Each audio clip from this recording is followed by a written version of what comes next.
Welcome back to Kickoff Added Time. Hugh Wilson-Croft here alongside Adi Oladipo, Jordan Jarrett-Bryan, Anne-Marie Batson here with you for the next half an hour. We're going to be talking now about Newcastle United, because after they got past Oxford United midweek, and it was, you know, a lot of Newcastle fans not exactly enjoying the manner in which they made it through. They did make it through to the fifth round of the FA Cup, the first time they've been that far for 15 years. And imagine how things started at the start of the season as well. So many complaints about the changes. Rafa Benitez out, Steve Bruce in, you know, even Steve Bruce's son having to respond to Newcastle fans who weren't happy about his appointment on social media and stuff. And there you go, 12th in the league now. They, you know, in January did a good bit of work signing Rose, Bentaleb and Lazaro as well.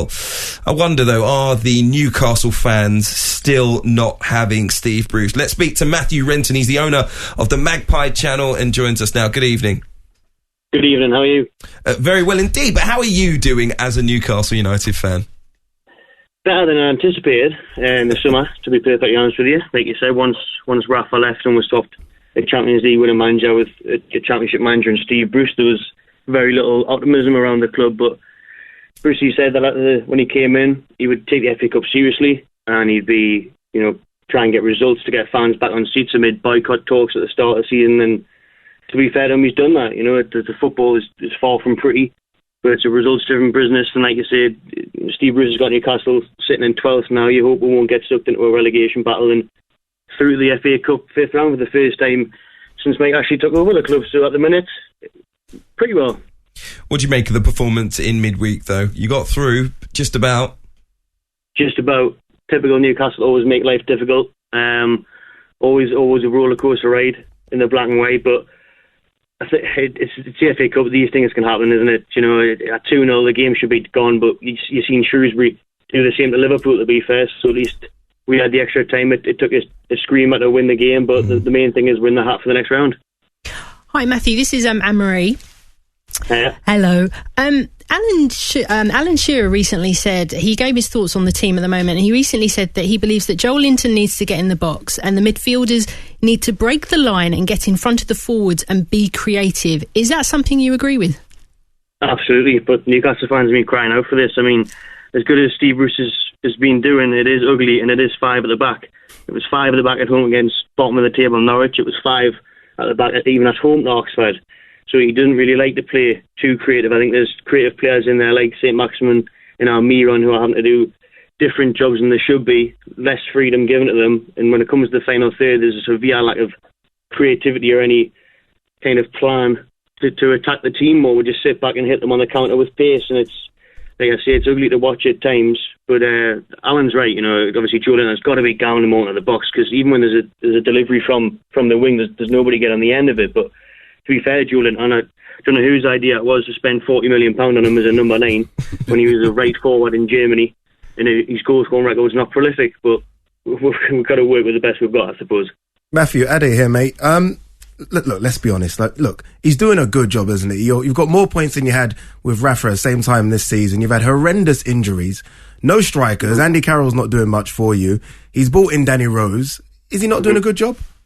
He's doing a very good job. Like I said, I honestly expected Newcastle to be in the bottom 3 this year when Steve Bruce got announced. And at the time, we weren't spending any money. We had late deals and bringing the likes of St. Maximin to the club. But if you had offered me this at the start of the season, I'd snap your hand off. Newcastle fans, there's this thing that goes around the country that we're apparently deluded, but all we expect or hope for is top 8, top 10 at a push in a good cup run. We just don't want to be fighting relegation every year. And when you see teams that are up there in the top 10, season in, season out, why can't Newcastle be there? You know what I mean? It's not about living in the past and wishing for Champions League.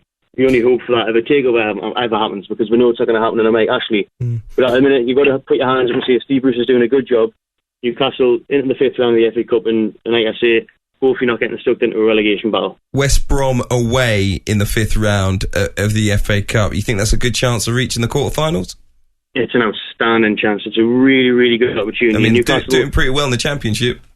Yeah, but they made 8 or 9 changes, didn't they, when they travelled to West Ham? So if they make them changes again at home, you know, we obviously would prefer it if we had St James's Park, but our style suits us away from home. We'll try and catch them on the break.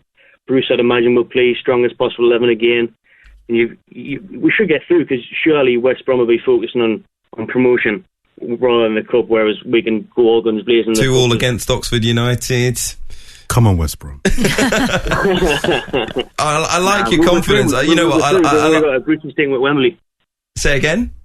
Don't worry about it. Brucie's going back to Wembley. Did it with Hull. He's doing it with Newcastle. Okay, well, Matthew Renton from the Magpie Channel, very confident Newcastle fan indeed. Thanks so much for joining us on Kick-Off Added Time. Interesting one with Newcastle, because I don't think Steve Bruce is going to be that bad an appointment, to be perfectly honest. I know really? We said it at the start of the season. He's a very experienced manager. I wasn't convinced. I wasn't convinced at all. A manager coming up from the Championship, replacing Rafa Benitez. That was the thing. This is done the thing. well for them. I think that was the issue. The judgment of Steve Bruce was made on who he... It was all compared to Rafa Benitez. Was all compared to Rafa Benitez. I can tell you this, there could have been some terrible managers at Newcastle, and you hired Steve Bruce to exactly the same job at exactly the same time, and we'd be all going, Brucey's the saviour. I think... A manager that experienced, who's got the record that he's got, okay, we're not talking about someone that's won a Champions League, fair enough, but when you give a club like that he's so passionate about, you knew one thing, he was going to give all of himself to this role. I think he's doing it at the moment, and that's really why I went to see them earlier on in the season and left telling Clinton, our AP, on this show, that they were so well organised. That was away against Leicester. In fact, that was at home to Leicester in the Carabao Cup, but they were really well organised on the evening. And I just thought, well, he knows what he's doing from an organisational point of view. That was a game with changes and replacements. They just looked very, very solid. I was like, if he's as solid as that throughout the season, gets the team as good, he'll get points. Is that enough, though, for Newcastle? If I'm a Newcastle fan listening to that and, organised and solid and we can defend... Is that enough? Well, I think it is when you look at the team they've got. I was going through their squad. They don't have a good squad. I mean, I've ticked out Dubravka, Shaw, Alan Saint-Maximum and Danny Rose. John Joe Shelvey. I don't rate him. You don't rate John Joe Shelvey? No, never have. 5 goals this season. Are you not rating Danny Rose? Danny Rose is probably about Newcastle's level right now. He probably is. He's probably a bottom half left back in the league. Stop it. Wait a minute. Joe Linton, stop Bentaleb, England left back is a... Richie, what? Lejeune and Clark. That's a poor squad for me with a couple of... They've got a good keeper. I like Shaw. Danny Rose is a good left back. I don't think he's particularly great. And Alan Saint-Maximin is a lively winger, but let's have it right. He's lively. I mean, you could do what you just did to 50% of the Premier League teams. You could just do possibly, which makes me want to praise Bruce even more, because that's not a good team for me. It's not a good team. And to keep them, where are they now? 12th. They're 12th. That's a good job. That squad should be bottom 5 for me. It should be bottom 5 for me. I'm not. Simple. Bottom 5. That's not a good team. There's no goals there. The defenders are average at best. The midfield is Atsu, Bentaleb, Shelvey. Really? That's a decent midfield. Yeah. Bentaleb's just got there. Shelvey hasn't been holding down a first team place. Atsu hasn't either. If you're going to start reeling through their first team, reel off their actual first team. Let's give some credit to the Newcastle players. Yeah. Listen, it hasn't gone well in forward areas for Almiron, although he's playing okay. He hasn't scored the amount of goals they probably hoped he would. Almiron. And certainly Wellington has not hit the back of the net anywhere near as many times as they would have hoped he would. More like. Yeah, exactly. But I think given some of those issues that he's got in the squad and the fact that some of the players aren't great, I'm not sure they're that bad, but they're not great. I think Steve Bruce is doing an excellent job. We'll see if he can get them through to a quarter-final in the FA Cup, maybe a semi in a trip to Wembley as well. We'll be talking about Fresh Ego Kid FC in a few moments' time. If you want to find out exactly what it's all about, stay with us.